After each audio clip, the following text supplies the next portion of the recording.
Kita berdoa bersama-sama, kita siapkan hati kita untuk mendengarkan dan merenungkan firman Tuhan. Bapa dalam surga, kami bersyukur di tengah-tengah minggu ini kami boleh bersama-sama datang memuji menyembah kepada Tuhan. Dan kami boleh menaikkan syafaat kami kepadamu ya Tuhan. Dan sebentar lagi kami akan bersama-sama ingin merenungkan kebenaran firman-Mu. Kiranya firman Tuhan sungguh-sungguh boleh membawa kami mengerti akan maksud Tuhan, rencana Tuhan, dan meneguhkan kehidupan kami untuk terus bersandar dan beriman hanya kepada Tuhan. Terima kasih Tuhan, pakai hamba-Mu di dalam segala kelemahan dan di dalam segala keterbatasannya. Demi nama Tuhan Yesus, kami berdoa. Amin. Mari kita membuka satu bagian di dalam firman Tuhan, 2 Raja-Raja pasal 6 ayat 8 sampai ayat yang ke-18. 2 Raja-Raja pasal 6 ayat 8 sampai ayatnya yang ke-18. Mari kita membaca bagian ini bersama-sama. Tindakan Elisa dalam peperangan melawan Aram. Raja negeri Aram sedang berperang melawan Israel. Ia berunding dengan pegawai-pegawainya, lalu katanya, "Ke tempat ini dan itu haruslah kamu turun menghadang." Tetapi abdi Allah menyuruh orang kepada Raja Israel mengatakan, "Awas, jangan lewat dari tempat itu, sebab orang Aram sudah turun menghadang ke sana." Sebab itu Raja Israel menyuruh orang-orang ke tempat yang disebutkan abdi Allah kepadanya. Demikianlah Elisa memperingatkan kepadanya supaya berawas-awas di sana, bukan sekali 2 kali saja. Lalu mengamuklah hati Raja Aram tentang hal itu, maka dipanggilnyalah pegawai-pegawainya, katanya kepada mereka, "Tidakkah dapat kamu memberitahukan kepadaku siapa dari kita memihak kepada Raja Israel?" Tetapi berkatalah salah seorang pegawainya, "Tidak, tuanku Raja, melainkan Elisa, nabi yang di Israel. Dialah yang memberitahukan kepada Raja Israel tentang perkataan yang diucapkan oleh tuanku di kamar tidurmu." Berkatalah Raja, "Pergilah melihat di mana dia, supaya aku menyuruh orang menangkap dia." Lalu diberitahukannya kepadanya, "Dia ada di Dotan." Maka dikirimnyalah ke sana kuda serta kereta dan tentara yang besar.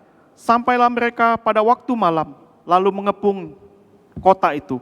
Ketika pelayan abdi Allah bangun pagi-pagi dan pergi keluar, maka tampaklah suatu tentara dengan kuda dan kereta ada di sekeliling kota itu. Maka berkatalah bujangnya itu kepadanya, "Celaka tuanku, apakah yang akan kita perbuat?"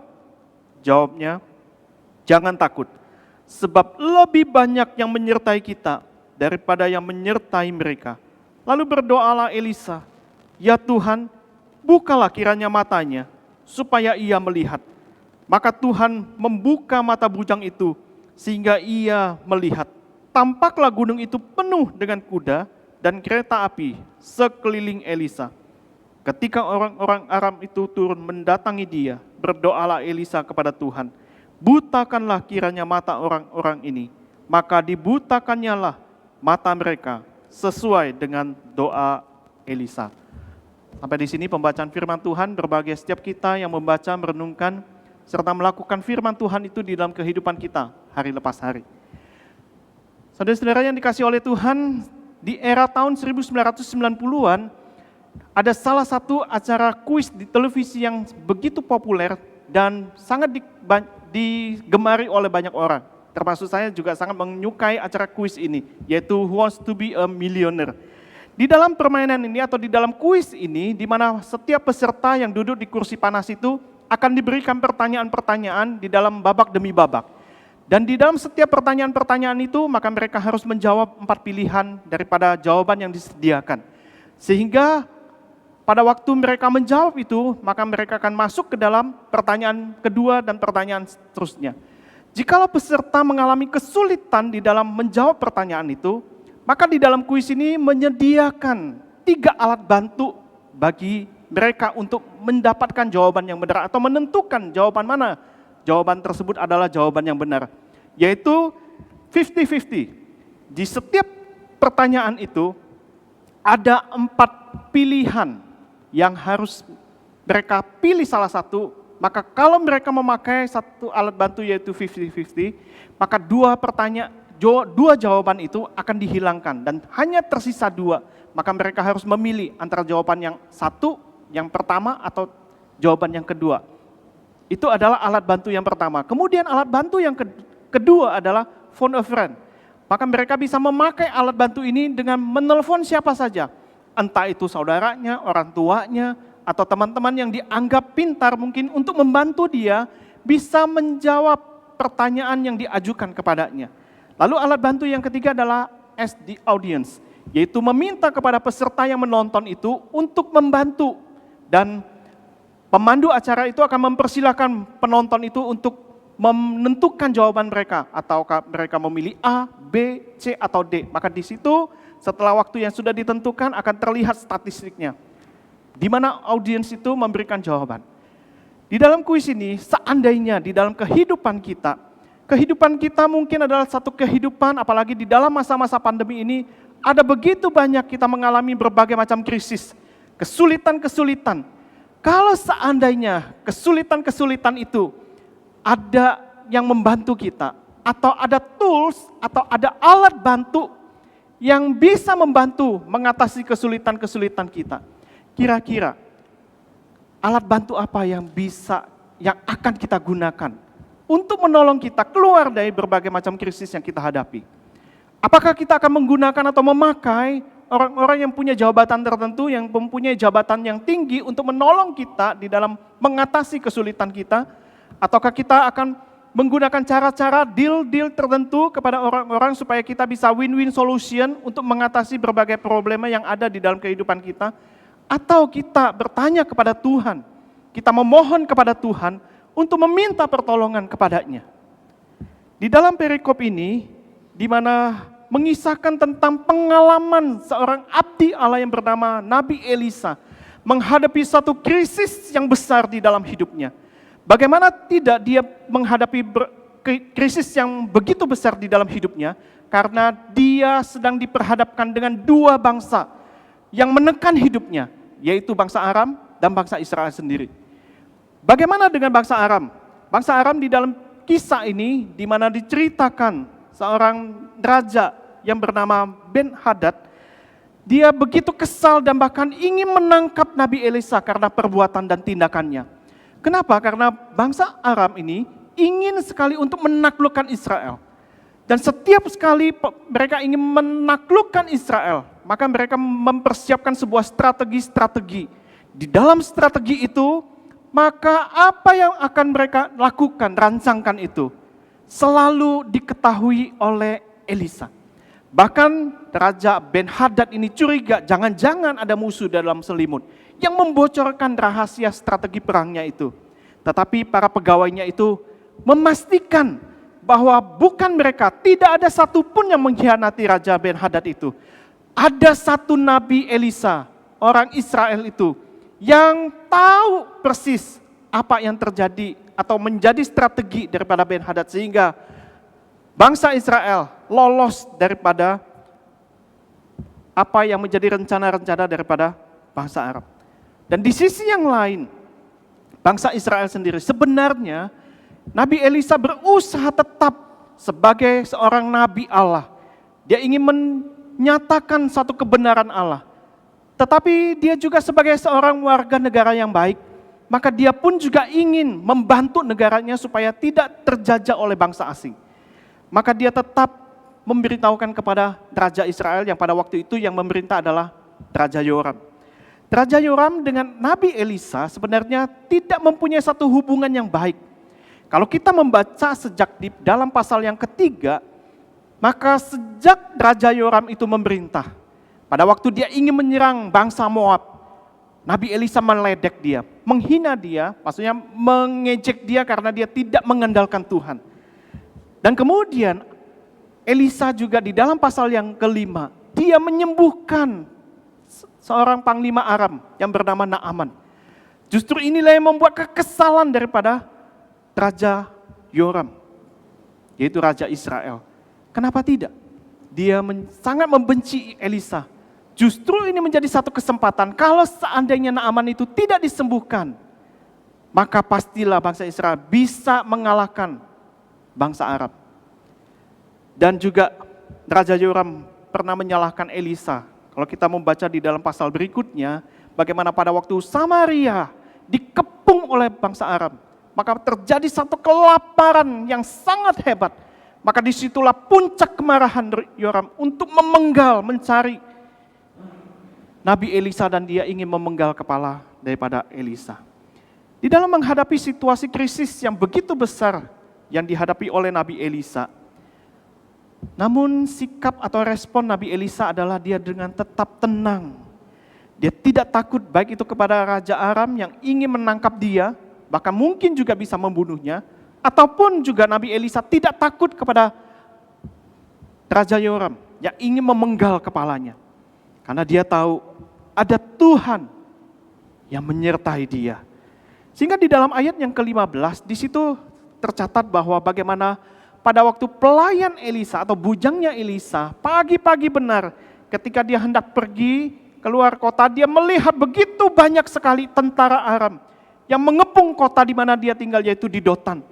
Sehingga pelayan itu berteriak memanggil kepada Elisa, celaka, celaka. Ada begitu besar tentara yang ingin menangkap Elisa. Hanya menangkap satu orang, yaitu Nabi Elisa.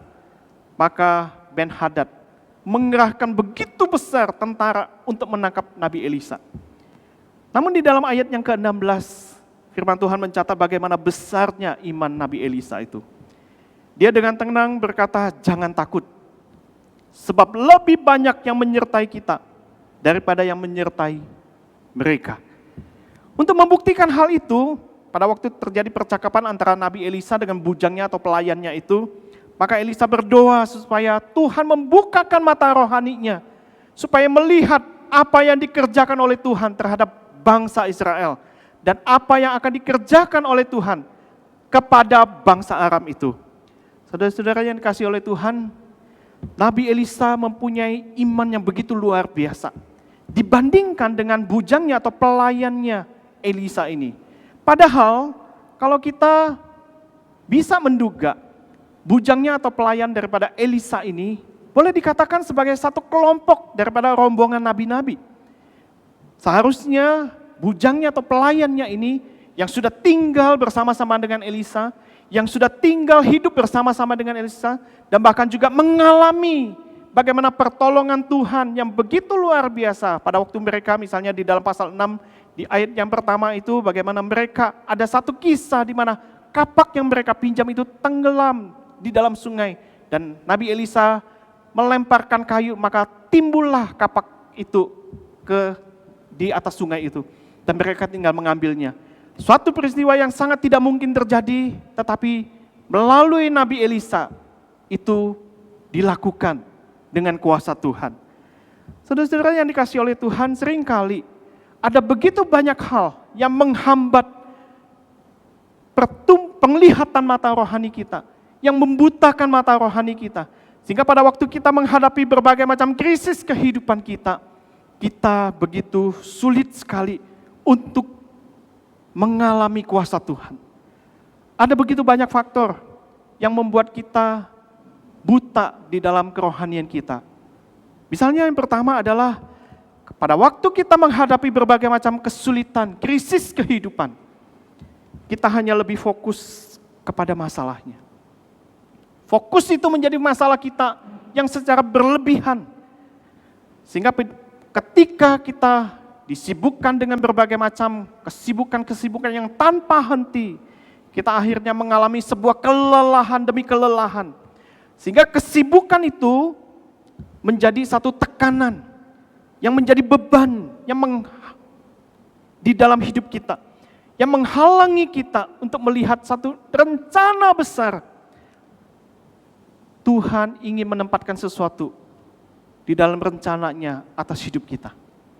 Karena kita terlalu fokus kepada masalah-masalah tersebut, sehingga kita tidak bisa melihat lagi ada rencana Tuhan yang besar, ada rencana Tuhan yang ingin Dia titipkan kepada kita untuk Dia kerjakan. Namun kita hanya terus fokus kita hanya kepada masalah tersebut. Sehingga penglihatan mata rohani kita tidak celik, melainkan kita hanya celik terhadap masalahnya.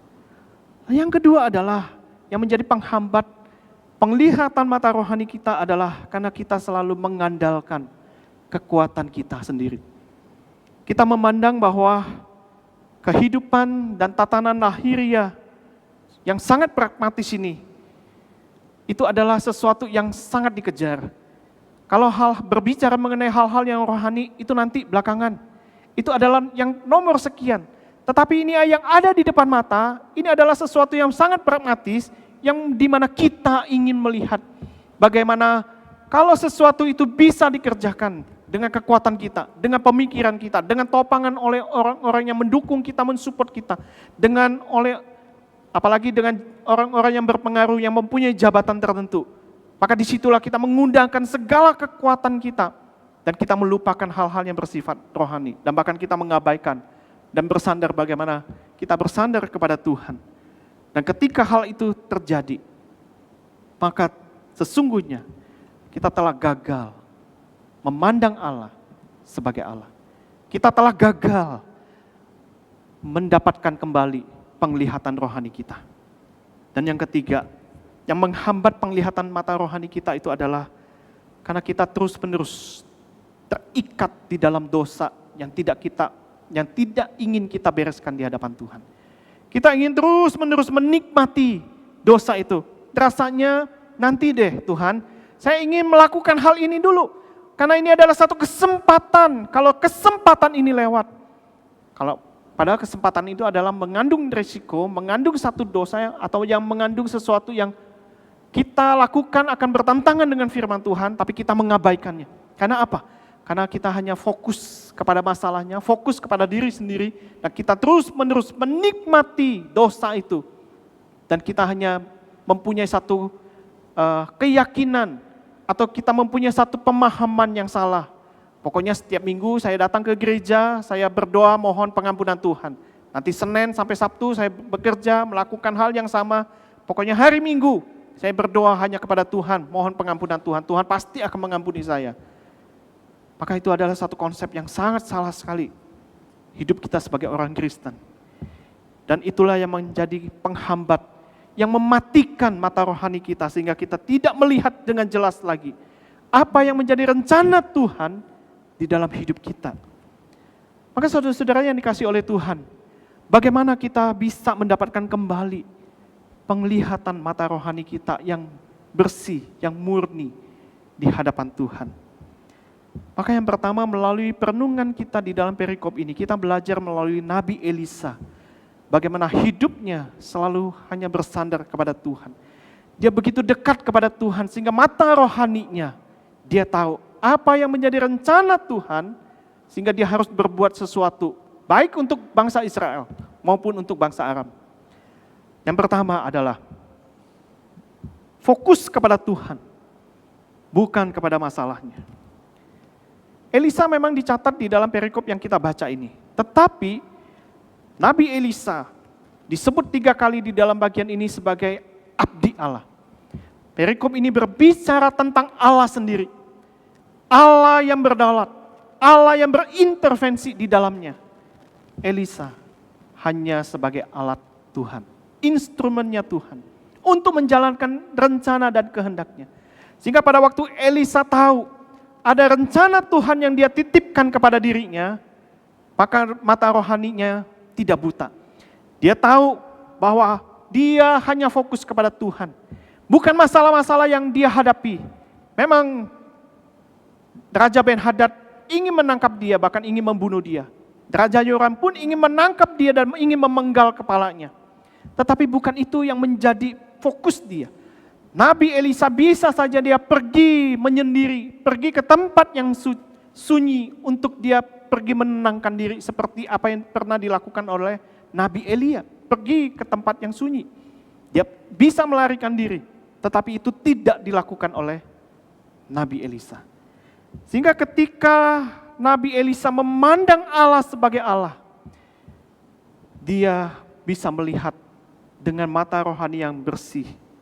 Karena pada waktu dia memandang Tuhan di dalam setiap krisis kehidupan yang dia hadapi, maka di situ dia disadarkan bahwa fokusnya dia kepada Tuhan akan membawa dia mengalami Tuhan yang Maha Kuasa.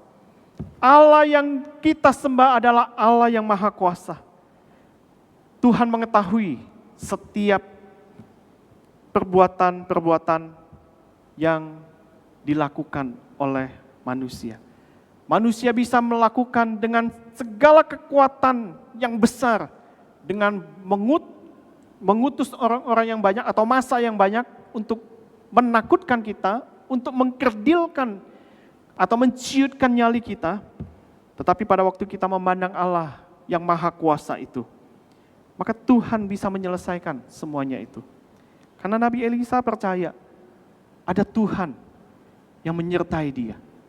Seperti yang tercatat di dalam ayat yang ke-16 itu. Di mana sang bujang Elisa itu melihat tentara surga itu begitu banyak, lebih banyak daripada tentara bangsa Aram. Allah kita adalah Allah yang Maha Kuasa. Di dalam Mazmur 34 ayat 7-8, firman Tuhan mengatakan bahwa orang yang tertindas ini berseru, dan Tuhan mendengar. Ia menyelamatkan dia dari segala kesesakannya. Malaikat Tuhan berkemah di sekeliling orang-orang yang takut akan dia, lalu meluputkan mereka. Allah yang kita sembah adalah Allah Sang Immanuel, Allah yang selalu menyertai kita. Apakah pada waktu kita menghadapi berbagai macam krisis kehidupan, kita yakin dan percaya bahwa Allah yang kita sembah adalah Allah yang Maha Kuasa, Allah Sang Immanuel yang selalu menyertai kita. Pada waktu kita mengandalkan Tuhan dan fokus kepada Tuhan, maka di situ kita disadarkan juga bahwa kita sedang menyembah kepada Allah yang Maha Tahu. Allah kita adalah Allah yang Maha Tahu, Allah yang mengetahui setiap pikiran dan motivasi hati manusia. Tidak ada yang tersembunyi dari hadapan Tuhan.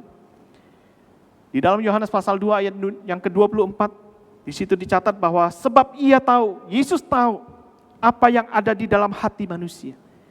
Padahal pada waktu itu begitu banyak orang yang mengikuti Yesus, berbondong-bondong mengikuti Yesus. Tetapi Yesus tahu apa yang menjadi motivasi mereka mengikuti dia. Yesus tahu apa yang menjadi keinginan mereka mengikuti dia. Sehingga Yohanes mencatat sebab ia tahu apa yang ada di dalam hati manusia. Dan Yesus tidak menaruh hatinya kepada mereka. Di dalam Ibrani pasal 4 ayat yang ke-13, di dalam terjemahan firman Allah yang hidup, di situ dikatakan, ia mengetahui seluk-beluk setiap orang dimanapun juga. Segala sesuatu mengenai kita terbuka dan nyata di hadapan Allah yang hidup. Tidak ada sesuatu pun tersembunyi bagi dia. Jikalau kita tahu dan disadar bahwa Allah yang kita sembah Allah adalah Allah yang Maha Kuasa, maka di situ juga kita disadarkan Allah yang kita sembah adalah Allah yang Maha Tahu. Dan yang ketiga adalah Allah yang kita sembah itu, pada waktu kita fokus kepada Tuhan, kita tahu Allah kita adalah Allah yang setia, yang melindungi umatnya. Kita mungkin pernah berkata, puji Tuhan, semua boleh berjalan dengan baik. Puji Tuhan, Tuhan telah menyembuhkan saya. Puji Tuhan, semua sesuai dengan rencana yang sudah kita tetapkan. Mungkin kelihatannya itu sangat baik dan itu sangat rohani kelihatannya. Tetapi mungkin ada di balik itu, ada satu motivasi-motivasi tertentu. Karena kita merasa rencana kita, rancangan kita berjalan dengan baik karena kita hanya memohon kepada Tuhan, minta kepada Tuhan, menuruti apa yang menjadi keinginan kita. Tetapi bagaimana kalau seandainya orang-orang di sekitar kita yang masih mengalami pergumulan, mereka yang masih di PHK, mereka yang masih bergumul di dalam sakit penyakit yang belum sembuh-sembuh, apakah kita yakin Allah tetap setia melindungi kita sebagai umatnya? Biarlah kita tetap berpegang teguh, kita tetap fokus kepada Tuhan. Sekalipun masalah-masalah yang menghampiri hidup kita belum tuntas, belum selesai, yakinlah Allah kita tidak pernah meninggalkan kita. Dia adalah Allah yang setia. Dia adalah Allah yang tidak pernah meninggalkan kita. Sehingga di dalam Mazmur 91 ayat yang ke-10 sampai yang ke-11 firman Tuhan mengatakan, malapetaka tidak akan menimpa kamu dan tulah tidak akan mendekat kepada kemahmu. Sebab malaikat-malaikatnya akan diperintahkannya kepadamu untuk menjaga engkau di segala jalanmu. Ketika kita fokus kepada Tuhan dan bukan kepada masalahnya, maka di sini kita bisa memberikan satu porsi yang tepat terhadap berbagai macam masalah yang ada di dalam hidup kita. Dan ini akan mempengaruhi cara kita menghadapi berbagai macam krisis kehidupan yang kita alami.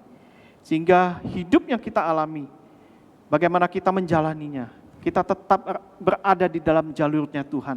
Dan kita tidak melenceng ke kiri ataupun ke kanan. Ketika kita melihat dari sudut pandang Allah, kita terus fokus kepada Tuhan, maka kita akan mengalami satu pertumbuhan rohani. Kita akan mengalami satu kebangunan rohani. Dan ini menjadi satu kunci utama pada waktu kita fokus kepada Tuhan, memandang Tuhan sebagai Tuhan, memandang Allah sebagai Allah. Nah, ketika kita fokus kepada Tuhan, maka di situ kita akan makin mengenal Allah sebagaimana seharusnya Dia dikenal. Dan Dia juga adalah Allah yang akan memampukan kita, dan Dia akan memberikan kita damai sejahteranya yang melampaui segala akal pikiran kita. Dan kita pasti akan mengalami kuasa-Nya di dalam setiap pergumulan yang kita hadapi. Lalu di dalam bagian yang kedua, bagaimana kita bisa memperoleh satu penglihatan kembali mata rohani kita. Kalau yang tadi yang pertama, bagaimana kita fokus kepada Tuhan, bukan kepada masalahnya. Maka bagian yang kedua adalah, mari kita bersama-sama melihat kehidupan Nabi Elisa itu. Dia terus-menerus membangun satu kehidupan spiritualitasnya di dalam doa. Membangun kehidupan spiritualitas di dalam doa bukan suatu pekerjaan yang instan. Bukan sesuatu yang tiba-tiba langsung jadi, satu hari jadi, 1 jam jadi. Tetapi membutuhkan satu proses yang panjang. Membutuhkan satu ketekunan bahwa kita mau bertekun di dalam doa. Inilah yang menjadi masalah dari pelayan Elisa. Dia hanya fokus kepada masalahnya, dan dia pada akhirnya tidak mempunyai satu hubungan yang intim dengan Tuhan. Ada seorang pendeta yang dikunjungi oleh seorang ibu jemaatnya. Dia rindu sekali, seorang ibu ini dia ingin sekali bertanya kepada pendetanya, gembalanya ini, supaya dia bisa mendapatkan satu jawaban yang pasti. Dan ibu ini mendatangi pendeta ini dan dia bertanya kepada dia, Pak Pendeta, menurut Pak Pendeta bagaimana ya saya harus berdoa? Apakah saya harus berdoa untuk hal-hal yang kecil-kecil saja, hal-hal yang sederhana saja? Atau saya berdoa kepada Tuhan itu untuk masalah-masalah yang besar saja? Nah, kalau pertanyaan ini ditanyakan kepada kita, bagaimana jawab kita? Apakah kita hanya berdoa kepada Tuhan untuk hal-hal yang sederhana saja? Atau pada waktu kita mengalami pergumulan yang besar, baru kita berdoa kepada Tuhan? Lalu sang pendeta ini menjawab kepada sang ibu ini, jemaatnya. Ibu, dapatkah Anda memikirkan sesuatu di dalam hidup ibu, memikirkan sesuatu yang besar dari Tuhan untuk ibu? Nah, pendeta ini mau mengajak kepada sang ibu ini, jemaat ini, supaya jangan fokus kepada masalah kecil atau masalah besarnya. Tetapi pernahkah dia memikirkan sesuatu yang besar yang Tuhan ingin titipkan dalam hidup sang ibu ini? Tidak ada yang terlalu sulit, saudara-saudara sekalian, bagi Tuhan untuk melakukan atau melepaskan seluruh masalah-masalah di dalam hidup kita. Tuhan bisa menggunakan 1001 cara untuk membebaskan masalah-masalah kita. Ketika kita membangun kehidupan spiritualitas kita di dalam doa, maka di situ sebenarnya kita disadarkan bahwa doa itu mengatasi segala kekhawatiran kita, kepanikan kita, dan lain sebagainya. Dan Tuhan akan memberikan hikmat bijaksananya kepada kita. Dan inilah yang membedakan antara Nabi Elisa dengan bujangnya atau pelayannya Nabi Elisa itu. Sehingga pada waktu dia menghadapi masalah-masalah tersebut, Elisa tahu bahwa melalui doa, Tuhan ingin menyatakan kuasa-Nya. Baik itu kepada bangsa Israel maupun kepada bangsa Aram. Bangsa Aram akhirnya mereka dibutakan, dan kalau kita baca di dalam cerita ini, di perikop berikutnya dan di dalam pasal berikutnya, bagaimana mereka dibutakan dan mereka dimasukkan di dalam tengah-tengah kota Samaria. Dan di situ Elisa meminta supaya bangsa Samaria itu, orang Samaria, untuk menjamu mereka, tidak membunuh mereka, karena mereka dianggap sebagai tawanan. Mereka dijamu, dirayakan satu pesta yang besar, dan kemudian mereka dilepaskan. Dan dicatat bahwa mereka tidak kembali lagi untuk mengganggu bangsa Israel. Sungguh luar biasa apa yang dilakukan oleh Nabi Elisa dengan doanya. Karena Tuhan mau menitipkan sesuatu. Karena Tuhan mengasihi Israel dan juga Tuhan mengasihi bangsa Arab. Melalui doa, maka Nabi Elisa dengan tetap tenangnya, dia tidak panik karena Tuhan memberikan hikmat kepada dia. Pada waktu kita membangun kehidupan spiritualitas kita di dalam doa, maka di situ akan membukakan mata rohani kita akan suatu realitas rohani. Seringkali kita terbelenggu dengan satu realitas yang bersifat fisik. Misalnya sesuatu yang terlihat, maka itu sesuatu yang bisa kita rasakan, terbukti. Sama seperti Thomas. Dia ingin melihat kalau Yesus itu bangkit, maka dia baru percaya. Nah, seringkali kita terbelenggu dengan hal-hal yang bersifat fisik itu, yang bersifat sementara, yang kelihatan, yang terdengar, yang bisa kita rasakan, sehingga pada waktu kita memandang hal-hal yang bersifat spiritual atau rohani, maka itu menjadi sesuatu yang sangat sulit muncul. Yang muncul adalah hanya keraguan-raguan. Inilah yang terjadi pada pelayan daripada Nabi Elisa. Sehingga dia bingung, bagaimana mungkin Elisa bisa mengatakan, yang lebih banyak itu, yang menyertai kita itu lebih banyak daripada mereka. Mana buktinya? Dia tidak bisa melihat apa-apa. Maka setelah Nabi Elisa berdoa, maka mata rohaninya terbuka. Tentara bala surga itu begitu besar, bahkan memang lebih banyak daripada tentara bangsa Aram itu yang menyertai Nabi Elisa. Hal-hal yang bersifat rohani seringkali membutakan kita karena kita lebih banyak mengandalkan sesuatu yang terlihat lebih dulu. Pada waktu kita membangun kehidupan spiritualitas kita di dalam doa, maka doa itu akan membukakan mata kita akan realitas rohani. Dan pada waktu kita membangun kehidupan spiritualitas kita di dalam doa, maka doa itu bisa saja dan memungkinkan sesuatu yang tidak mungkin menjadi mungkin. Yang tadi saya katakan, Tuhan bisa memakai banyak cara untuk menggagalkan rencana manusia menurut waktu dan kehendaknya. Kita bisa membaca di dalam kisah-kisah di dalam Alkitab bagaimana Allah begitu banyak menggagalkan rencana manusia. Pada waktu manusia ingin membangun menara Babel, dia mengatakan untuk menaklukkan Allah supaya terhindar juga dari air bah. Tuhan menggagalkan rencana mereka. Pada waktu Firaun terus-menerus mengeraskan hati untuk tetap menawan bangsa Israel, Tuhan menggagalkan rencana Firaun. Pada waktu Herodes ingin membunuh Yesus, pada waktu dia masih kecil, masih bayi, Tuhan menggagalkan rencana Herodes.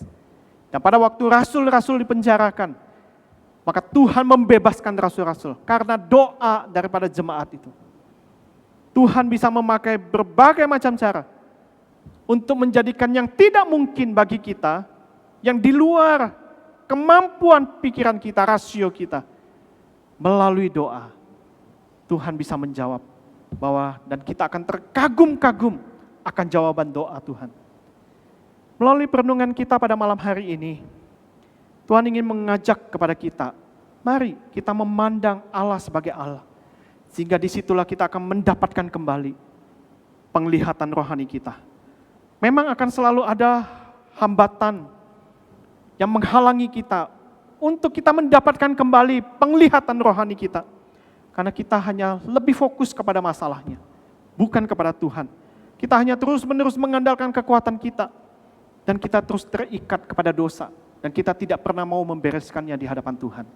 Itulah yang menjadi penghalang kita untuk kita boleh mendapatkan kembali penglihatan rohani. Tetapi pada waktu kita membereskan semuanya itu, maka saya yakin dan percaya, dan kita membangun satu kehidupan yang selalu memandang Allah sebagai Allah, maka kita pasti akan mendapatkan kembali penglihatan rohani kita. Dengan tetap fokus kepada Tuhan. Pada waktu kita fokus kepada Tuhan, maka di situ kita akan makin mengenal Allah yang kita sembah itu sebagai Allah yang Maha Kuasa, sebagai Allah yang Maha Tahu, dan sebagai Allah yang setia melindungi umatnya. Dan kita membangun kehidupan spiritualitas doa kita. Dan di situ doa akan membawa kita yang mengatasi segala kepanikan kita, kekhawatiran kita. Dan doa itu akan membuka suatu realitas rohani kita yang mencelikkan mata rohani kita. Dan doa itu juga memungkinkan sesuatu yang tidak mungkin terjadi menjadi mungkin. Kiranya firman Tuhan pada malam hari ini terus boleh meneguhkan kita, mengingatkan kita untuk terus memandang Allah, dan kita akan mendapatkan kembali mata rohani kita yang semakin dicelikkan oleh Tuhan. Amin. Mari kita berdoa.